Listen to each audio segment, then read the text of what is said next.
GraphPowerHour. My name is Paco Nathan. I'm from Senzing, and thank you for joining us here on our webinar series. Today, I am delighted to get to introduce Stephen Abbott Pugh. Our discussion today is who owns what, investigating beneficial ownership using knowledge graphs. And at Senzing, we've been working with Steve for a while. He was previously at Open Ownership. He is now at a consultancy understanding beneficial ownership. And we'll be going through today a lot more detail about what this class of data provides. To me, it's really the glue when we're building knowledge graphs. It's the connective tissue, if you will, for all the different data that you want to put into a graph regarding petty crime or other kinds of analysis about businesses. But the bottom line is that this area of understanding who owns what can actually be very difficult to ascertain. And there are laws regarding it. The calculations can be somewhat difficult to understand or even produce. And certainly if you're not using graphs, it becomes much harder. So we'll be talking through what are some sources for this kind of data? What are trends across the world currently? I know I had laws updated here in California regarding ownership of a company because of these laws being enacted. And also use cases downstream. And then we'll take a look at a tutorial toward the end. So without further ado, let me bring on Stephen. Welcome. Thank you, Paco. It's really good to be here. Yes. And thank you for having me. Thank you for the invitation. As Paco says, my name is Stephen Abbott Pugh. I'm going to do a presentation all about beneficial ownership today. And I look forward to seeing if anyone's got any questions. I'm sure there will be questions. As Paco says, sometimes this area can get quite complex. So I'm just going to start my presentation. As Paco mentioned, a little bit about myself to start off with. So for the last 4 years, I've been the product owner for the Beneficial Ownership Data Standard, which is the world's leading open standard for beneficial ownership information. If you go to standard.openownership.org. I worked on the standard as part of my role as the head of technology for Open Ownership, which is a global non-profit organization pushing for greater beneficial ownership transparency. And the great thing about that role was you got to work with people from governments to the private sector, expert data users such as Paco and the Senzing team, to try and understand beneficial ownership, use some of the data that's available, and also to help people improve the data quality. Because as we'll see, there's lots of issues about getting hold of really high quality beneficial ownership or ultimate beneficial ownership or UBO data. So what I'm going to do today is I'm going to go through and explain what beneficial ownership is, what ultimate beneficial ownership is, why there are some aspects about the complexities of capturing beneficial ownership information, specifically because of certain types of structures that people can put in place or they can use to obscure their ownership. And then I'll go into a bit more about what countries and what organizations like Open Ownership are trying to do about that. We'll talk about some great use cases for beneficial ownership information. And at the end, I'll talk a bit about places you can go to get some beneficial ownership data sets and registers where you can go and use them to find some of this information. So to start off with, I want to talk through ultimate beneficial ownership. At this stage, Paco and Senzing, we thought we could put a poll out just to see if there are people in the audience who are already aware of beneficial ownership.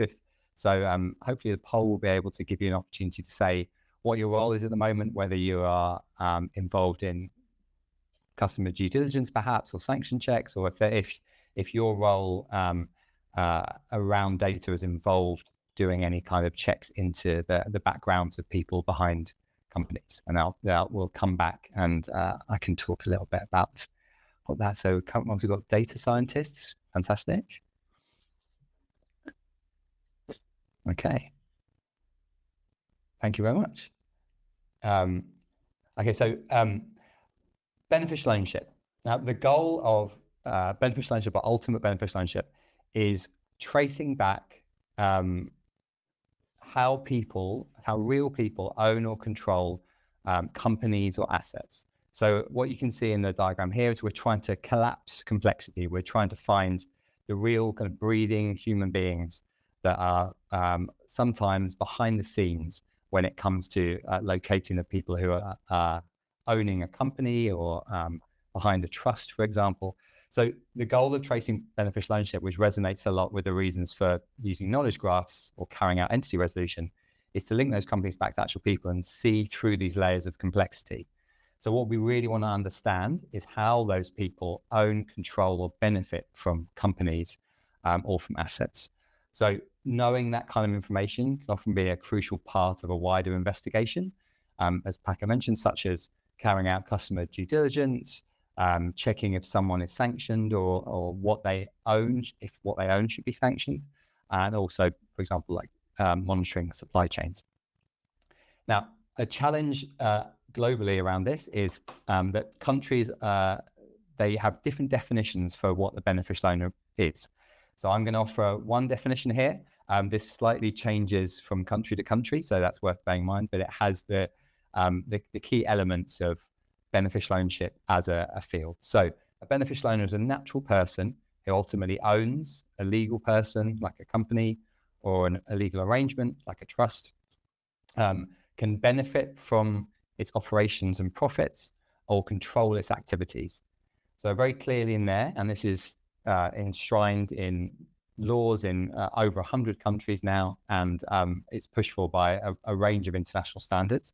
And the idea is you have to get to the natural people behind the scenes. It's not good enough to end up talking about a company. We really want to find the real people who are controlling the companies. And what's crucial to bear in mind as we go through the next few steps is that there's these three elements. There's owning, so that tends to be shareholding, voting rights.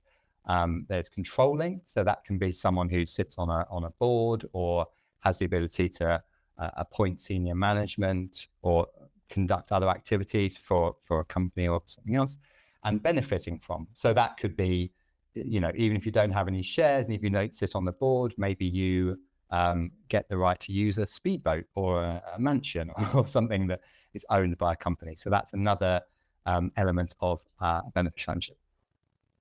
Now, when we look at beneficial ownership globally, most relationships and networks end up being very straightforward. So in my role over the last 4 years, we've looked at jurisdictions from the data from the UK, from Nigeria, from Canada, lots of different jurisdictions. And it's fair to say that in 90% of cases, most companies are straightforward.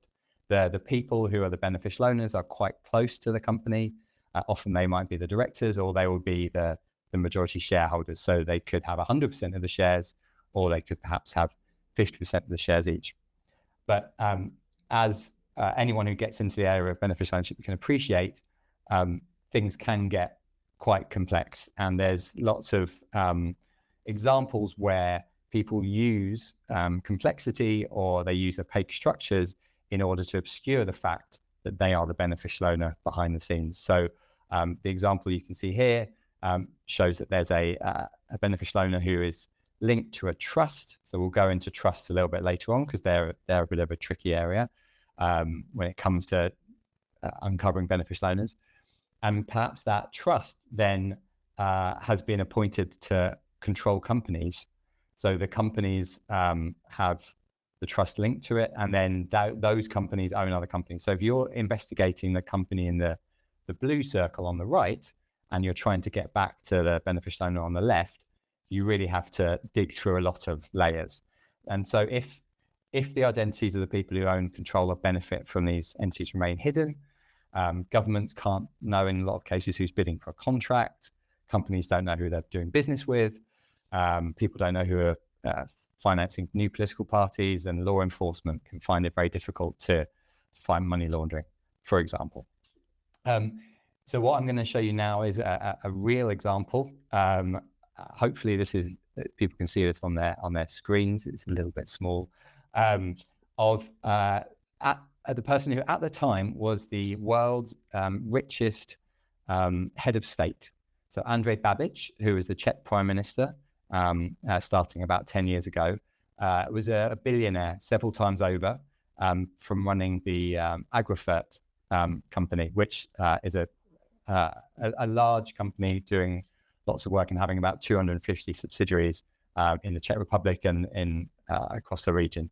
And so on the left-hand side, you can see Andrej Babiš is the very clear beneficial owner at the top of a complex network of hundreds of entities, but all linking back to him. So before he was the Czech prime minister, that was the structure. He was an incredibly wealthy man. You could see what he owned. On the right-hand side is the structure that he put in place when he became prime minister. So you have himself still at the top and the structure at the bottom still being the same.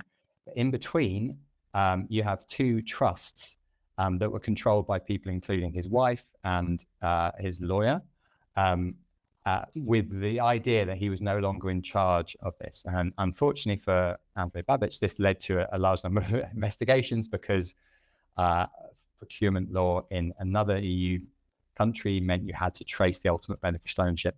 But it's quite a good example of how something that can be quite straightforward to identify a beneficial owner on the left gets obscured by the use of the kind of trusts and other individuals that are named as people connected to trusts, or could be even seen as nominees in the middle on the right. The entire case study for this is all written up on the Open Ownership website if you wanted to go and find out more about what happened in that case. So the key thing about beneficial ownership, and to go back to why what I'm going to talk about very closely links with knowledge graphs and what people are trying to achieve in that, is that in beneficial ownership and ultimate beneficial ownership, you're collecting information about people, you're collecting information about entities, and you're collecting information about the relationships between them so that you can understand how those people can be linked to the entities via a series of relationships. So ownership or control relationships and ones where people can benefit from it. So in all of the cases we've just given, all of that can be boiled down to explaining these relationships. And often with knowledge graphs, people would want to bring in other information. They'd want to know a lot more about maybe transactions, or maybe you'd want to have payment details and other information that you'd pull in about the individuals, maybe politically exposed persons. But beneficial ownership is trying to focus on the challenge of uncovering the people who are really behind all of these entities and these companies. Now, there are lots of challenges when it comes to getting back to those beneficial owners globally. And I'm just going to a few of them for interest's sake. After this, I'll go into some of the kind of more technical challenges around trusts and nominees.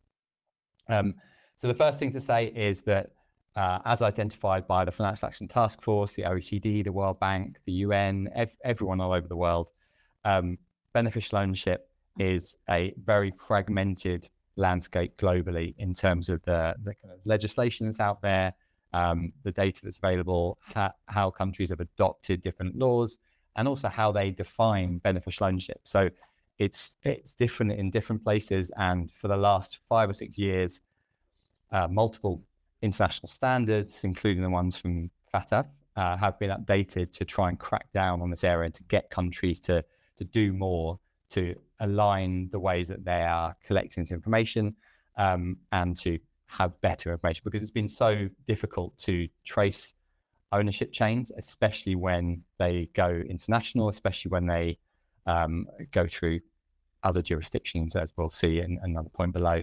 And just to quantify some of this, for example, last year a study came out finding that about half of about 48% of all the jurisdictions that the OECD looked at haven't got a satisfactory level of implementation regarding the availability of ownership information. The Council of Europe just a year ago found that a large number of European member states lack the sufficient mechanisms or controls to ensure the information they've got on beneficial ownership is adequate, accurate, and up to date.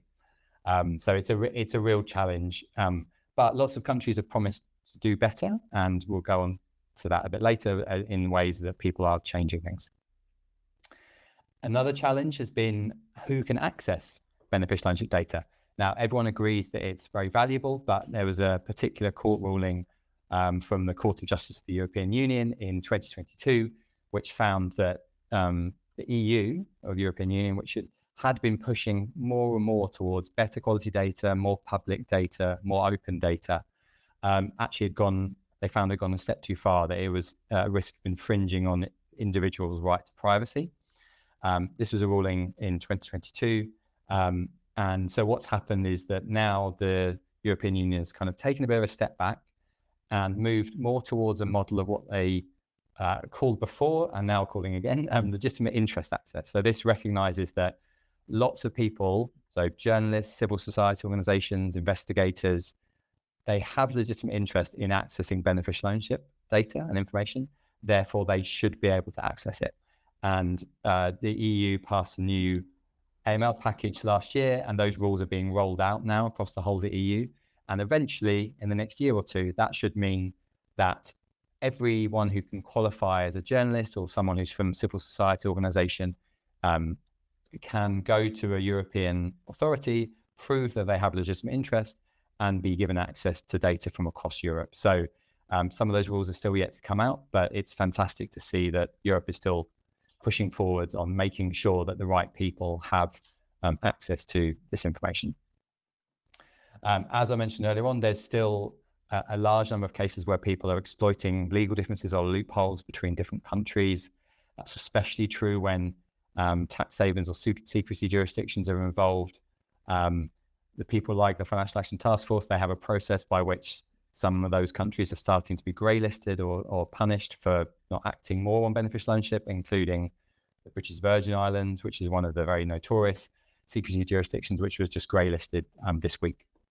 And finally, just to mention, I know Paco is over in America. Unfortunately, as the world's largest economy, for the last 4 or 5 years, the USA had been pushing forward with its beneficial ownership register. It had been asking 30 million US companies to submit their information, and all of that was due this January. But as we know, politics changes, and the new administration in the USA seems to feel slightly differently about this and have scaled back massively on the work that was being done in the US. The register there was always going to be for law enforcement, and it was never going to be public anyway, but they've scaled back massively.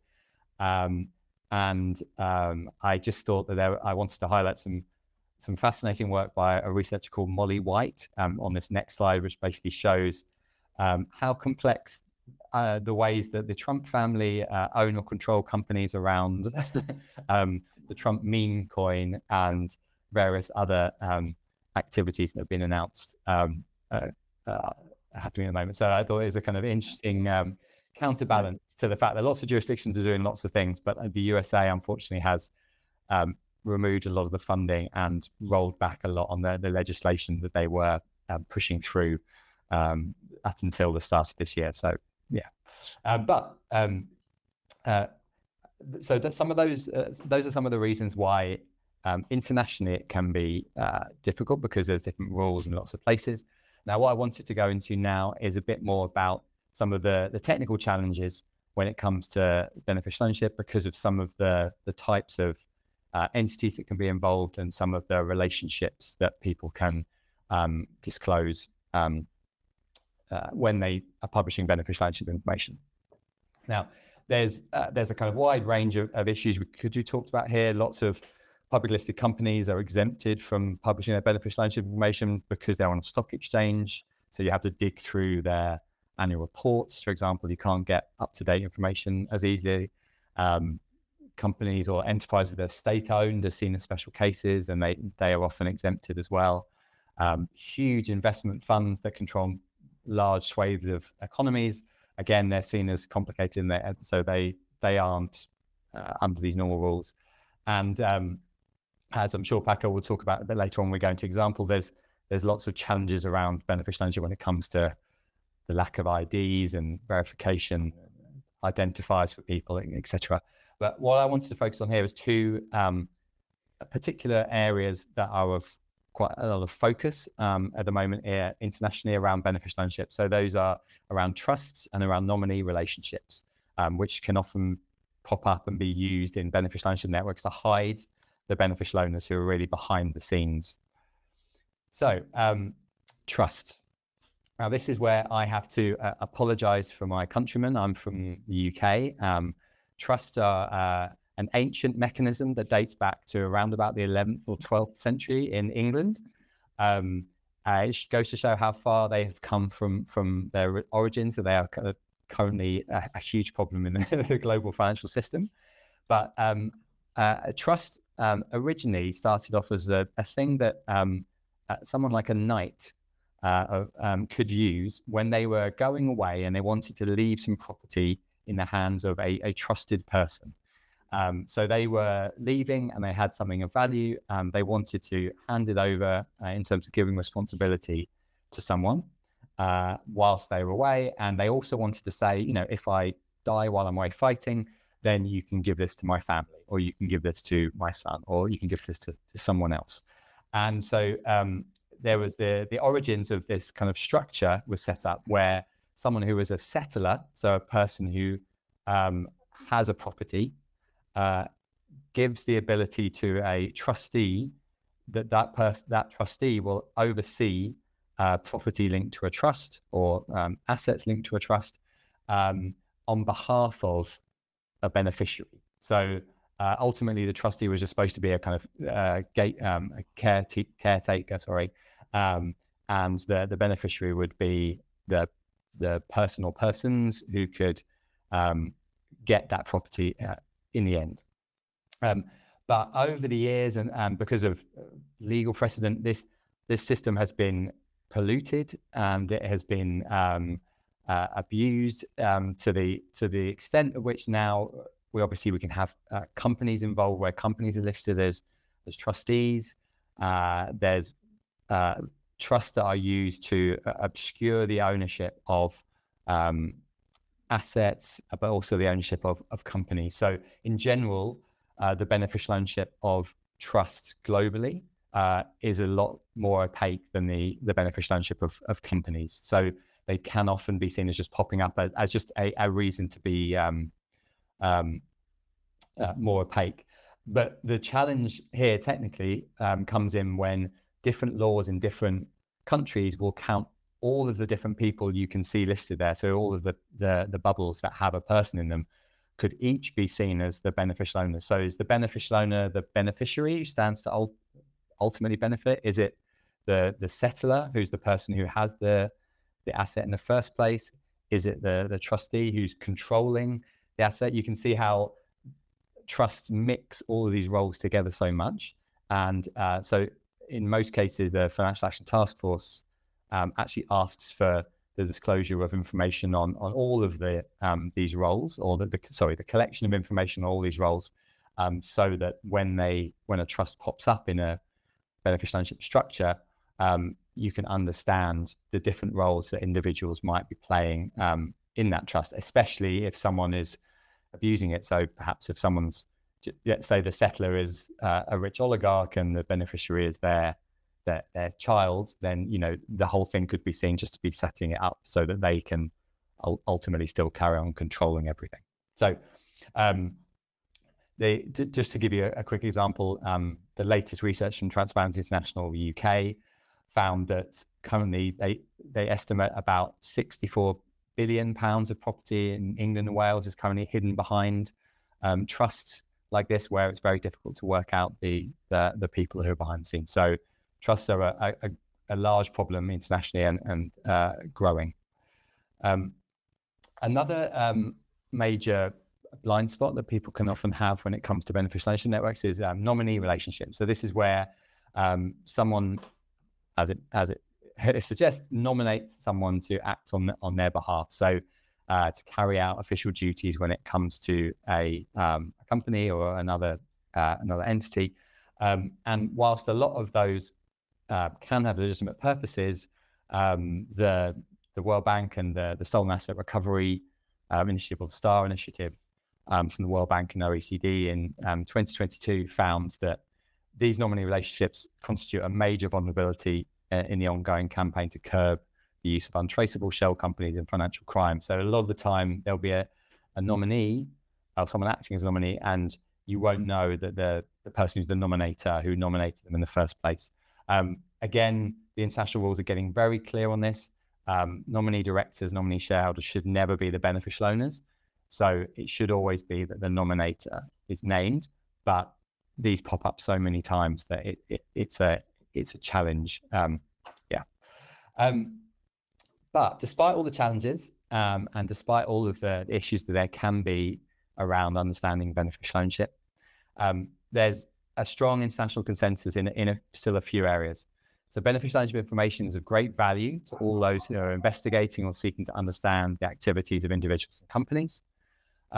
International standards have been strengthened in recent years to really stress how every country, every jurisdiction needs to collect and use adequate, accurate, and up-to-date beneficial ownership information. And also, there's a recognition that beneficial ownership information needs to be easier to exchange and combine with other types of data to realize a lot of its value. As Paco said earlier on, and as I mentioned a little bit, you could be investigating people who are sanctioned, you could be investigating supply chains. You need to connect this ownership information with other types of data. So what I want to do now is I want to talk about some of the work that I've been involved with to help people understand and use beneficial ownership data more easily. And then we'll go into some examples of actually how that data has been used. So as I said before, for the last 4 years, I've been the product owner, until a few months ago, I was a product owner of the Beneficial Ownership Data Standard, or BODS, which is an open standard, a global framework for structuring and exchanging beneficial ownership information. It's set up, it was created by the team at Open Ownership, who I used to work for, in partnership with the Open Data Services team. And it allows anyone, anywhere to harness this standard to collect data on legal persons, legal arrangements, all of the types of complex structures that we have just been talking about can be captured using a standard. So you can capture if there are nominee relationships, if trusts are involved, how trusts and companies overlap and interact. And the great thing, and the thing we found when working with people internationally, is you can see back through those structures, no matter how many layers there are, no matter how complex they are, no matter how many jurisdictions they go through. If all of the data was published in line with BODS, it becomes a lot easier to collapse that complexity and to work with the data. So if you go to standard.openownership.org, you can find all the documentation in English, French, Spanish, and Russian. And a number of jurisdictions across the world are already using BODS or working with technology companies that have set up tools that harness BODS and that collect their data in line with BODS. There's also a range of tools that you can find on the Open Ownership website for visualizing, checking, and analyzing BODS data when it's published. Now, the statement model that's used for BODS, it divides up all the information on beneficial ownership into those categories you saw earlier, just about people, entities, or relationships. So there's 3 different types of statement. Each statement carries with it all of the metadata about when it was created, by whom, and that gives you the opportunity to then build up records of those statements over time so you can make sense of them, even if that data comes from multiple sources, and even if it's submitted at different times and in different places. Because crucially, beneficial ownership data often does live in all of those different places. It can be in beneficial ownership registers, it can be in trust registers, it can be in company registers, perhaps it's in on stock exchanges, perhaps it's in leaked data. All of this often needs to be kind of connected to understand what's really going on. And in BODS, we do that via the concept of a record, which was introduced in the latest version. So you can follow how any person, any entity, or any relationship has changed over time using the standard.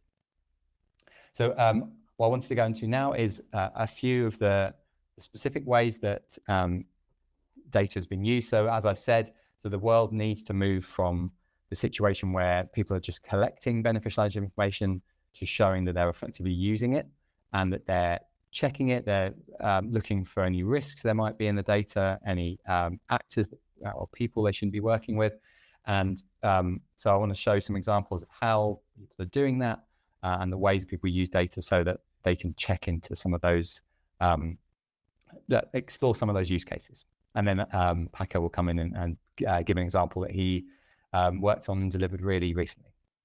So just as a quick reminder, so beneficial ownership data can be used to help improve trust in businesses, so you understand who you're doing business with, to fight illicit financial flows and financial crime, to support effective taxation, because if you don't know who owns what, it's very difficult to tax people properly, to also tackle procurement fraud. So there's lots of cases around the world where one person perhaps can be linked to multiple companies, and all those companies bid for the same contract, and so they the person who's controlling them all can set the price because they can choose what they're going to pay for. It can also be used to help countries mobilize more resources, so to keep more money in a country, to enforce sanctions, and as we said, to trace asset ownership back to people. So not just the companies you want to trace, but also assets like real estate and other things. So just some examples of where you can go do that. And I know that the slides will be shared after this, so there'll be links to all of the resources that I'm talking about here. So obviously, I've worked with and I've helped a lot of people set up beneficial ownership registers. Once you have that data there and make it searchable, in the case of Botswana, which is what you can see on the right here, you can now go to the Botswana register and you can search for any beneficial owner name, and you can immediately understand all of the companies they're linked to and whether that's kind of active relationship or closed relationship, and all the details are there. The example on the left is the free visualization tool that we've produced with beneficial ownership data standard, and showing how it can be used to understand structures, even if there are multiple layers, even if you want to go back. And you can also see there's an automatic time slider at the bottom. So if you publish data in line with the latest version of BODS, you can go back using that simple time slider to see how all of the data has changed over time. We've worked with partners at organizations like Global Energy Monitor team. Global Energy Monitor looks at how the world's energy system is owned and controlled. So they capture information on plants and resources and assets around the world. And then they say which companies own and control them, and they actually use the beneficial ownership data standard to structure that data.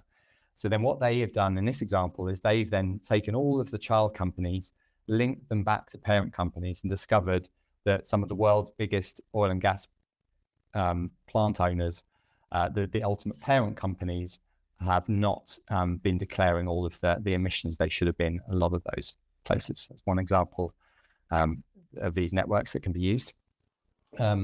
Another example is one that was done by my former colleague, Maria Joffrey, with the Tax Justice Network team. This was to look at all 5 million of the companies that there are, 6 million companies that there are in the UK's main beneficial ownership register, and to see if you can spot risk factors by looking at an entire national data set. So this is an example where we found that about 20% of all the companies, so just over 1 million, don't have any individual people as beneficial owners. So you kind of hit a layer where you just find it's companies. So that's a challenge, and it means you're not really getting back to natural persons.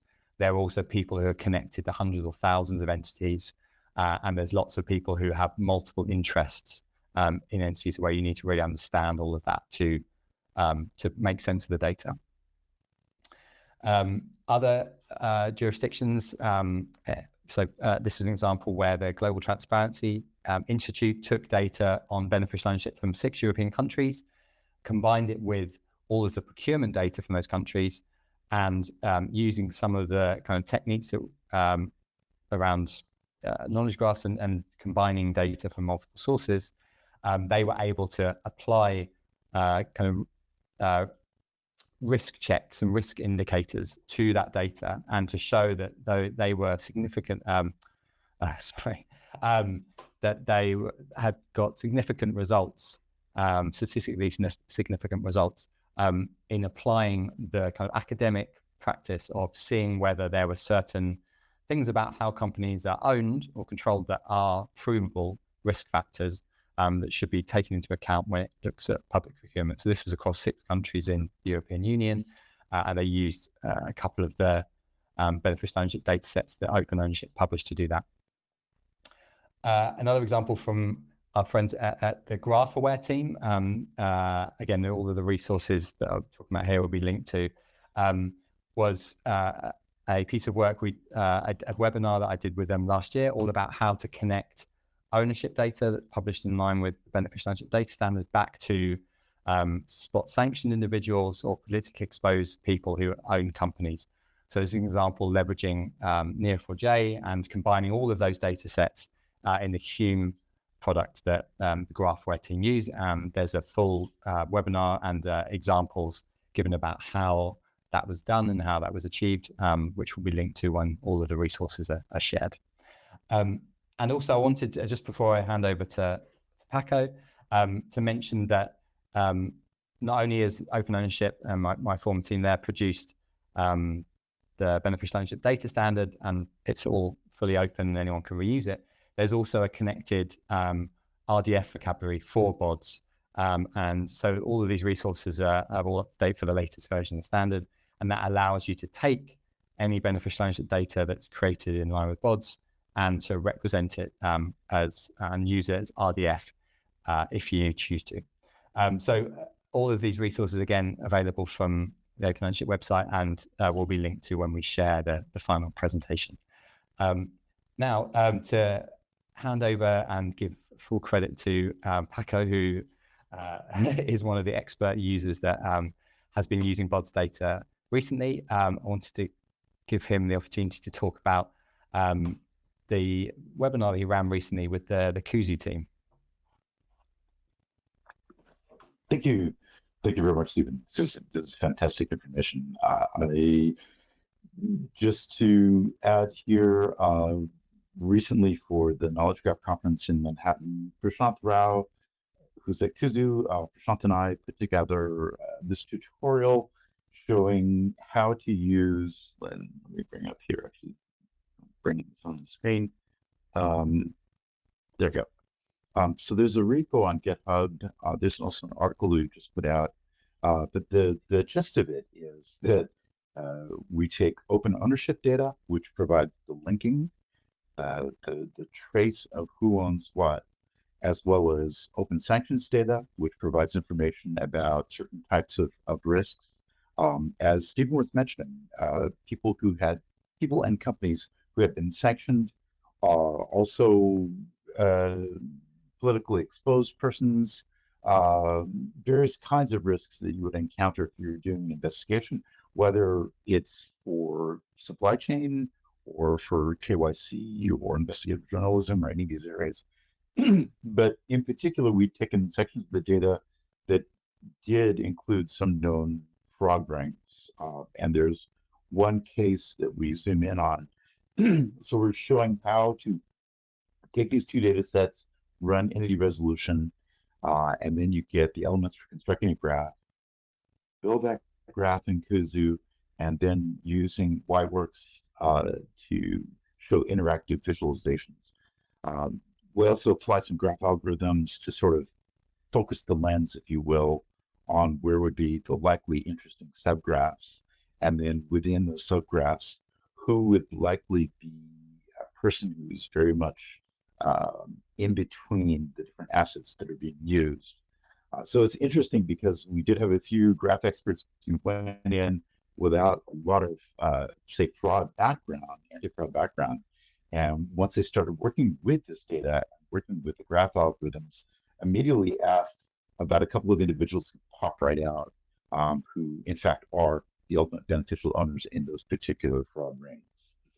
So I thought that was quite fantastic that with the right tools, the right data, people can just zoom right in on this. And really the key there is how can we enable people who are threat analysts not to have to spend hours looking through thousands of records just to be able to spot where the trouble is that they should investigate further. The other thing that I'll throw out here too is a slide. So one thing, Stephen, actually, beneficial ownership was really part of the reason for why Senzing was founded. This is a slide from many years ago, back in Las Vegas. What became Senzing started out in casinos, and in casinos there are people you cannot allow back in to gamble, because they've been sanctioned, and oftentimes a lot of bad actors, right? A lot of organized crime. And the analysis here was that when you look at the loyalty club, when you look at the employees, you look at the vendors, there were these relationships amongst them of who was really pulling the strings. And in many cases, there were people who were sanctioned, who were, say, for instance, being given free airline tickets or free rooms, or they had some kind of a deal with an employee. So, this is part of our origins, but this is going on so much. And let me get back to, let's see, a full screen here. So, yeah, great, thank you. So at this point, I had a couple of questions, but we definitely want to open up to everyone else here on the chat. So if you put questions in, we'll promote those up into Q&A and look through. Stephen, though, I had a couple questions to start out with. When you're talking about the complexities of trusts and nominees, to me, this seems like this is introducing a kind of probabilistic relationships into the graph.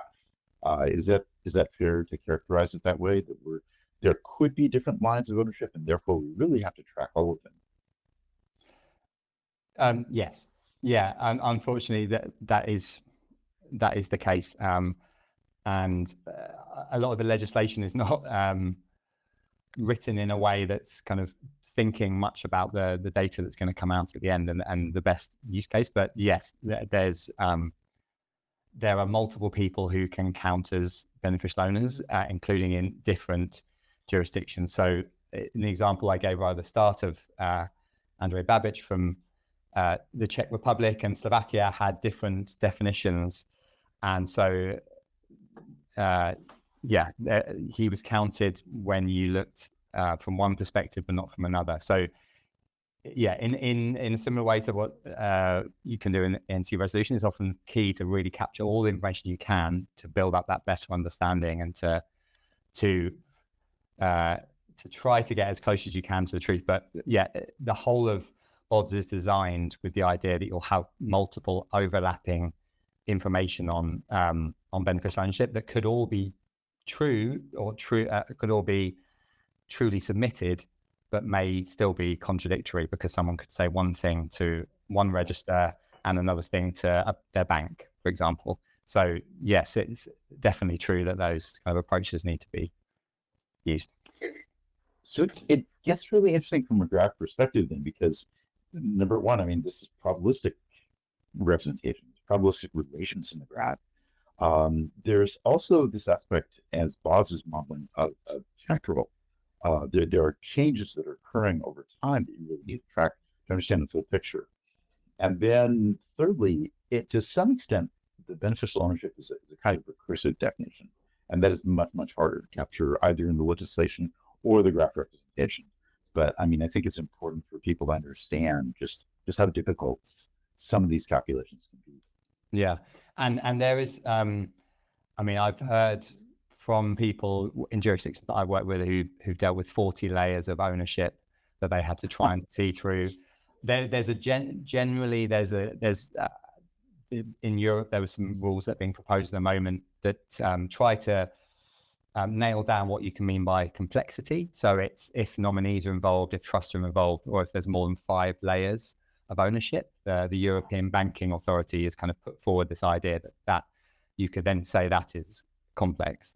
But still, there's still kind of emerging rules, things that people are applying in different countries. There are examples of countries I worked with. So, for example, Latvia, one of their risks is this person, already the director of 5 other companies, because that reduces down the pool of people to such a small number anyway that they think those are worth more of a check. But yeah, the notion of that kind of complexity and then thinking that can bounce around jurisdictions around the world means there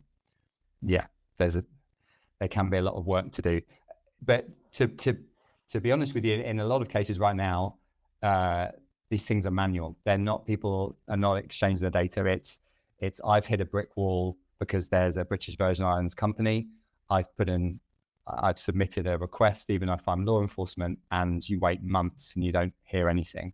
Now, the imagined dream world is that, and this is what the Financial Action Task Force, the EU, the World Bank, everyone wants to push towards, is you have data that can be connected, because the quicker some of these checks can happen, the better. And in a lot of cases, it'll just shave days, weeks, months off some investigations. We spoke to financial intelligence units who said that just even being able to check, they think that this person's connected to a company, just being able to check on a register and say, oh, it looks like they are, so now I know that I should submit my formal legal request, save them hours, weeks, months, like I said. But right now, a lot of this is still hidden information that people cannot get hold of easily, and have to put in kind of those manual requests to get hold of, unfortunately. If there are television shows that are sort of crime dramas or they're doing investigations, there's a lot of fast banter back and forth, and people are finding this out within split seconds. They're getting chance and chance. In reality, it's just say 3 months later, and they're still sitting there twiddling their thumbs. I wonder what happened.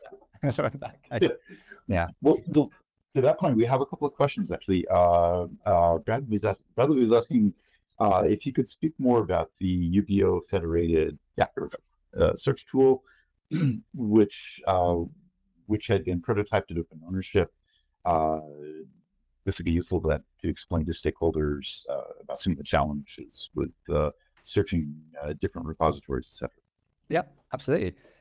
Thanks for the question. So I've got some more slides as well where I have some resources and more data sets. So if people later want some of that, we can also come back and show places where people can get some more data. To answer this question, so Open Ownership was launched in 2017.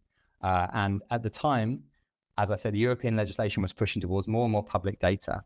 And what we built there was a public register called the Open Ownership Register that had data from 4 different countries that was all turned into BODS data, and you could search, you could visualize, you could explore that data, and hundreds of thousands of people used that register, but it was always a prototype. And so what's happened in the last few years is that relied on us getting full bulk access to entire national data sets. Now, sadly, most countries are not going in that direction. They may be giving more access to journalists and others, but they're not giving that access publicly or to civil society organizations. So the project that I think Bradley's talking about sought to see what API access there is available for, instead of assuming that you've got full bulk access to all of the country's data, assume the opposite, assume that you're just asking for one company or one individual. And I think from memory, I think we managed to set up about connections to about 8 different registers, mostly with publicly documented APIs. Some of them, they had APIs that were available, but they hadn't documented. And what we were trying to test was Europe and other jurisdictions are now moving to say you should be able to search beneficial ownership data by companies, but also search by beneficial owner. So I want to see all the companies linked to a person, as well as I want to see all the people linked to this company. And what we found was it was possible to connect to a lot of the registers and to find out who the beneficial owners are of a company, but in much fewer of them was it possible to search by person. Now, the reason that was interesting to us is because beneficial ownership information globally sometimes can be held by tax authorities who tend to connect everything more back to people, but is more likely to be held by company registrars that want to have the entity-centric approach of connecting everything back to the entity. So, in the different places it was possible. So I'm trying to remember exactly all the findings now, but I think it was Denmark where they have an approach where they link everything back to people, and so we were able to search by person. But in most jurisdictions, that's too complicated because again, you're doing these kind of queries where you're trying to check every company to see if a beneficial owner exists. And that can be complicated depending on how the data is structured. The learnings for us were a lot of registers don't support searching by beneficial owner to see like all of the companies and relationships that they have. But the tool is publicly available, and what we found from testing it with users was that people really value just having that quick check I mentioned, just saying, I want to search for this person. Which registers do they exist on? Okay, now I know where to go and look. And so I can go and maybe request the full information if I want. But actually, the project was done by my colleague Miranda and Ed, the developer who worked for us. They were leading on it, and the key thing they found was that just having that signposting tool was incredibly valuable, because there is no global beneficial ownership register where you can just say this person, they exist in Denmark or they exist in the UK. And so the experiment was how quickly could you set that up? And we did that, but only for a small number of sources. So yeah. Fantastic. I know how hard this problem is. I mean, looking at the Panama Papers, for instance, when you look at the representation, where they're trying to do some forensics, some analysis of who owns what in the disclosed documents. And not to malign the folks who did that work. I appreciate what they did and had some friends involved in that. But you look at the semantic representation of it, and at some points they just kind of punked. They're like, we have people, we have organizations, we have other entities that we're not sure they might be people or organizations, and it all becomes kind of a jumbled mess because this is intentionally murky. So I just want to stress how important the BODS standard is in providing a way through that representation. And I really haven't seen much yet, though, in terms of graph-based inference, leveraging these definitions, leveraging these semantics. I think that would be kind of the next step. And if anybody wants to jump in or partner on the tutorial, that would be a fun aspect of it. Another question came up. Nafisa was asking, there we go. I have a question about various registries, particularly in Russia. There's registered companies that hold ownership data. How would you work through this? I can answer Nafisa's question by going back to my slides very briefly, because so what I just wanted to show towards the end is that there are places you can go to find beneficial ownership information. So Open Ownership has a map that you can see on the right here where you can go and find the registers. But in this question in particular, there's an organization called Open Sanctions. So hopefully people are familiar with them. Paco mentioned them earlier on. They have actually done work trying to maintain and look at the register that's called Eagle, the Russian register of companies. And they very recently published a piece of work that I think we can share from there. I'll just put it in the chat here. Looking at Russian data. So I'll put that there. So just to say that not only do Open Ownership have a bunch of data sets that are available from all the countries listed here, there are lots of countries where you can go and search information. And what I was going to say, last I was places like Open Sanctions, they have ownership information available. They've scraped lots of company registers. And to answer the question that Bradley's put in the chat, so Aleph and Open Sanctions both use the follow the money data model. So the underlying data model for both is the same. And that also goes for the dark library that's listed here. So that's the Data and Research Center library. That's the team who used to be working for the Organized Crime and Corruption Reporting Project, who's now spun off.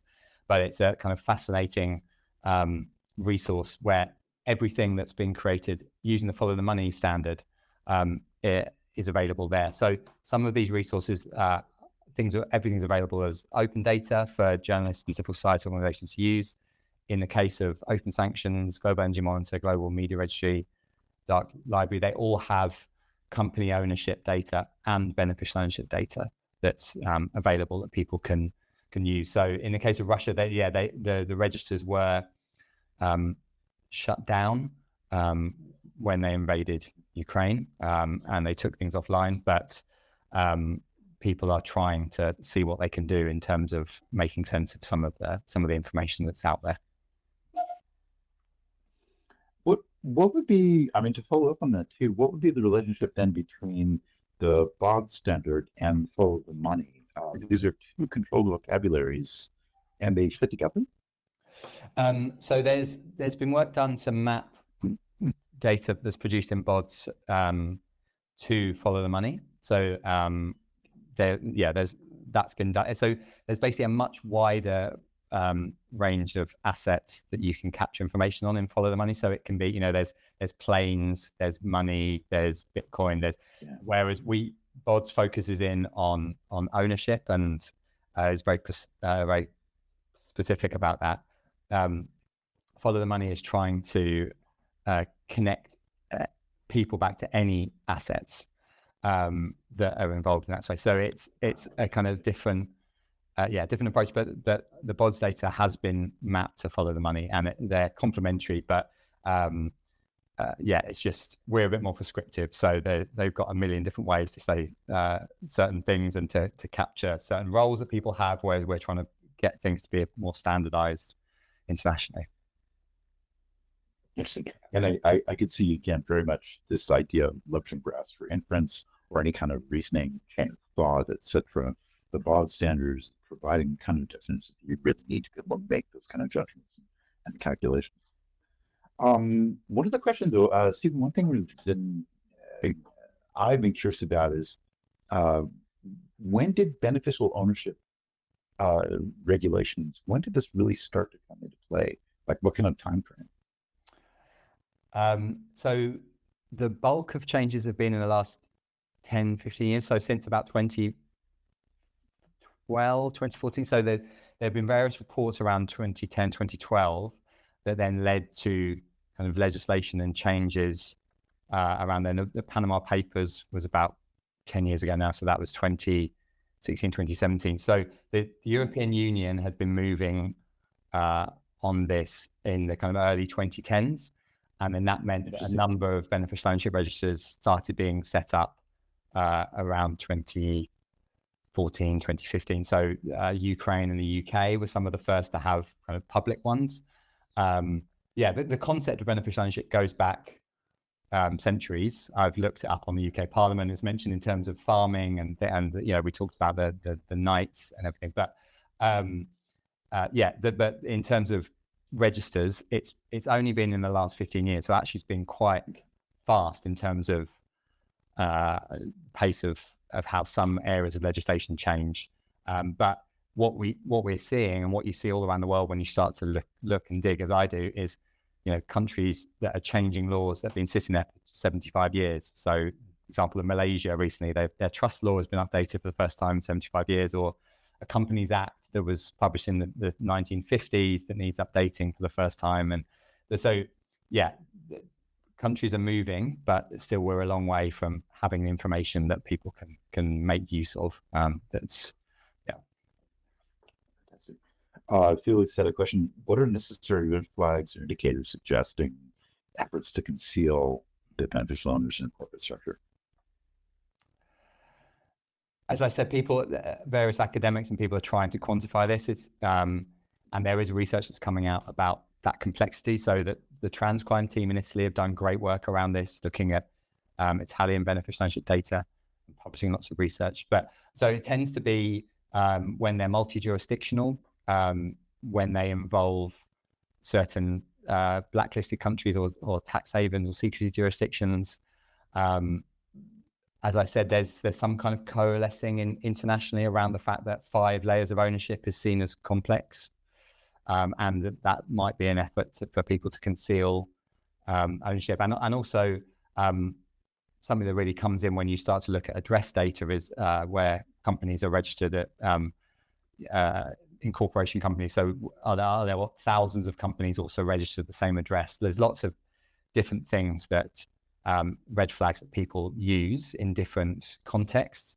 There's not there's not one guaranteed list, but there's multiple red flags that people have proved by kind of testing against data in different places. I was going to try to dig up a resource. It's actually difficult to find, but there is an episode of the Dark Money Files where they walk through sort of a checklist from a bank fraud investigator's perspective of what to look for in UBO data, like what would be red flags that a typical analyst should be looking at. I can't get a list of it, so I'll have to go through the transcript and write up a list. I'll follow up on something there. Let's see. Do I have some other questions? Just one comment. There we go. Great. What are legal and technical barriers to effective international exchange of BBO? Good question. So there are multiple. So for the last 5 or 6 years, the international standard setting bodies, which I would say were Financial Action Task Force, OECD, World Bank, have all strengthened what they're demanding from people. So there's a demand that people need to knock down some of the technical barriers. But in general, what we created the beneficial ownership data standard because there is no international technical standard around tax information. The OECD created the Common Reporting Standard, which now allows you to take individuals' tax information and exchange that amongst over 100 jurisdictions. That has now, there's research coming out that proves that it has increased tax takes and reduced the amount of tax that people are getting away with not paying. But there is no comparable international. Well, I would love the beneficial ownership data standards to be it, but it has not been fully adopted and pushed as a solution by organizations like I just mentioned. They've recommended it in publications, but it's not enforceable at the moment. So the legal barriers are, like I said, lots of countries are changing what they're doing. Lots of countries are trying to collect this information, but then they often have a lot of privacy worries about exchanging it with other jurisdictions. So they need to set up ways to exchange information more generally, like just whether there's exchange of notes or whether they have some kind of data sharing arrangement. The countries need to act on this. All of them are failing. The implementation levels are low, the effectiveness levels are low. So I do hope in the coming years that there'll be more standardization of the legal approaches, the technical approaches, because it's a challenge that all the jurisdictions are facing. And they really, every forum that I've been with and every meeting where there's been kind of regional events happening in Africa, happening in Asia, all of the countries wanted to make this easier. But they really needed a lot of work to get to that stage. And it does seem like even though there had been a lot of activity and focus on tax havens in, say, the Caribbean or some island nations, it does seem like more and more of those kind of services for obscuring ownership are onshoring into the U.S. I think it was first Nevada and now Wyoming is the leader. So it looks like the balkanized efforts at legislation or undermining legislation here in the U.S. are actually kind of crucial right now. Is that reasonable to say? Lots of work for you and your team to do, Paco, in the coming years. Open Corporates published some research around that, showing that the rise of trust and the rise of the US, and also the Tax Justice Network have come out, and on their financial secrecy index, the US is right up. Yeah. Oh, okay. We'll take this then as our last question. I know we're a little bit over time, but we have a lot of questions here. So, is there a verification process for the data provided? Are these sanctions? Yeah, are sanctions other ways of handling potentially false information? So, in terms of BODS, you for every statement you can show how it's been altered, so how it's been verified, and you can show if someone submitted it, but perhaps a registrar carried out verification processes. You can capture that all using the standard. And in terms of sanctions of it, so most jurisdictions are encouraged to introduce sanctions so that they can enforce the powers that are given to them under beneficial ownership laws. People are doing different things. I mean, the most persuasive ones seem to be the ones that affect someone. So if you, let's say you're wanting to take part in a procurement process, then if you don't give your beneficial ownership information, you can't take part in procurement. So the best sanctions tend to be the ones that are targeted on the activity that people are trying to do. So you can't register your company if you don't submit your beneficial ownership information. And lots of countries do have both financial and criminal sanctions for failure to submit this information. Unfortunately, also a lot of them have quite small teams to police it. So I wish they all had a lot more money, and then they could make sure that the information is up to date and checked and verified. But yeah, one day we'll get there. Well, Felix was asking, actually, that kind of dovetails into what Felix was asking about. What lessons can be learned from countries that have, successful advanced approaches to UPO in terms of what other jurisdictions can be doing for implementation and reform? Yeah. So I did some work with the Nigerian authorities, and it's great. They have a public register that anyone can go and look at. I mean, I think the case there is once you've set up a register, you need to use the information. You need to check the information. You need to make sure that it's good quality. And so I know one of the big drivers in that case was that there were 27 or 28 government authorities that wanted to use beneficial ownership information in Nigeria. They were demanding it. And so it was easier for the register to be public, and so everyone can use it, than to set up all of those data sharing agreements. So it's great that Nigeria has this public register. So the Corporate Affairs Commission there runs that. So it's bor.cac, .gov.ng. And my team actually worked with them. So they shared all their information, and we fed back showing the kind of things you could spot in terms of was the information being correctly entered? Were there fields that could be better formatted? And Nigeria in the past has done work to try and export that data in BODS. So I would love to see them using that more in the future. Fantastic. Alrighty. I want to thank you very much, Stephen. I learned so much, but I also understand there's so much more to be learned about this area, and I know it's evolving and changing all the time. Again, how is the best way for people to get a hold of you? So my website is beneficialownership.co.uk, or Stephen Abbott Pugh is a fairly unique name. So you can find me on LinkedIn or on Twitter or Blue Sky. Fantastic. Thank you for having me. Thank you very much. Thank you very much.